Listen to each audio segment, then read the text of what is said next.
नमस्कार सगळ्याला. तर सकाळी व्हिडिओ टाकला होता दुपारी आपण की सुरुवात केली म्हणून. तर आता बघा आपलं कसं चाललंय कसं नाही. तर बरं झालं मी नवीन आयडी खोलली होती तर सगळ्याला दिसायला लागली माझी आयडी. तर देवच आपल्या बऱ्यावर म्हणायचं खरं आहे.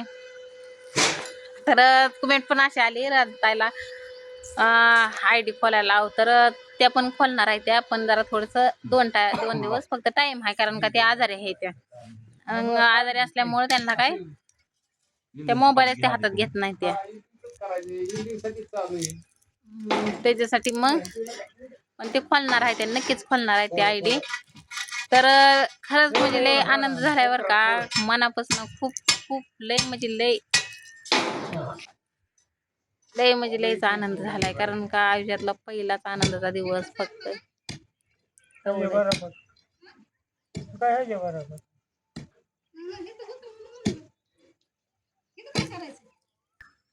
तर ते ताई आलत्या म्हणून निमित्त व्हिडिओ बंद केलता.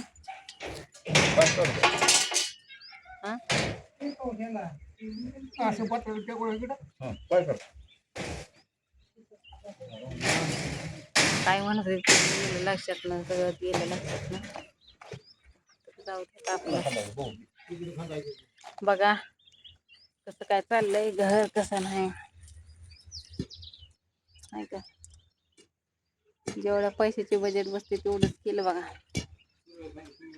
पण हक्काचं झालं आणि ही फक्त शक्य झालं आपल्या राधाताईमुळे.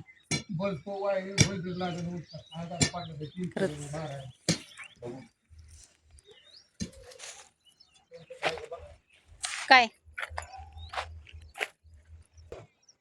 तर खरंच म्हणजे लय मन भरून येते बरं का मला. मी राधाताई तर नसते तर मला अजून किती दिवस मला असंच बाहेर फिरावं लागलं असतं आणि किती दिवस नसतं मला सांगता येत नव्हतं.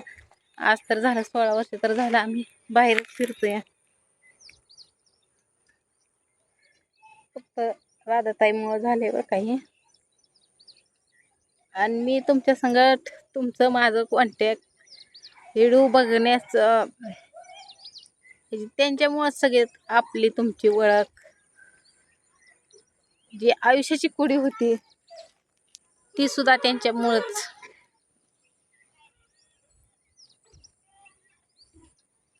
आयुष्यभर सांगते बरं का मी आयुष्यभर त्यांचे उपकार कधीच म्हणजे कधीच मी विसरणार नाही.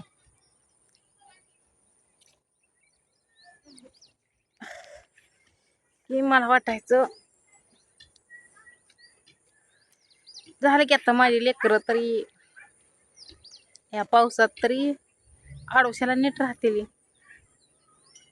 नाहीतर गाळात काढले ते दिवस भठीवर कारण का घर नसल्यामुळं भठीवरच राहायचं होतं ना.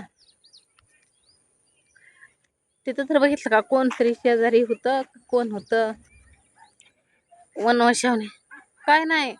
गणगोत किती बी असू द्या काय पण असू द्या गणगोताचं काही संबंध म्हणजे काहीच नसते बरं का. असल्या गरजेला कुणी कमी काय असं पुढं होऊन येत नाही.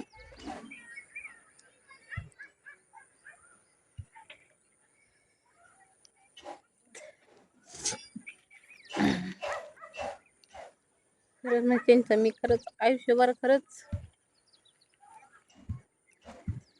मी विसरू शकत नाही. खरंच त्यांचं म्हणजे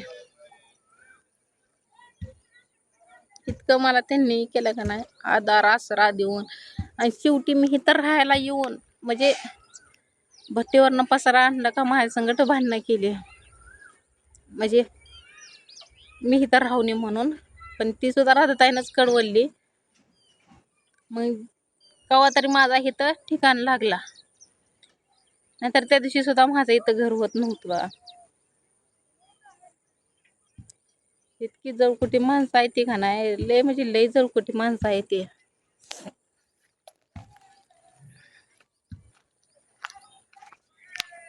मी जाते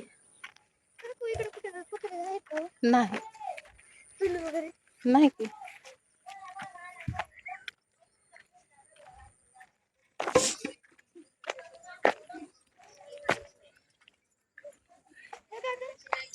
तर राताईपाशी आलती पण त्यांना फोन चालू आहे त्याच्यामुळं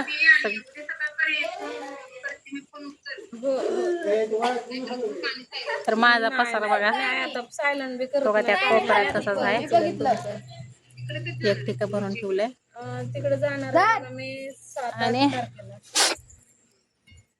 काही आहे 7-8 तारखेला जाणार आहे.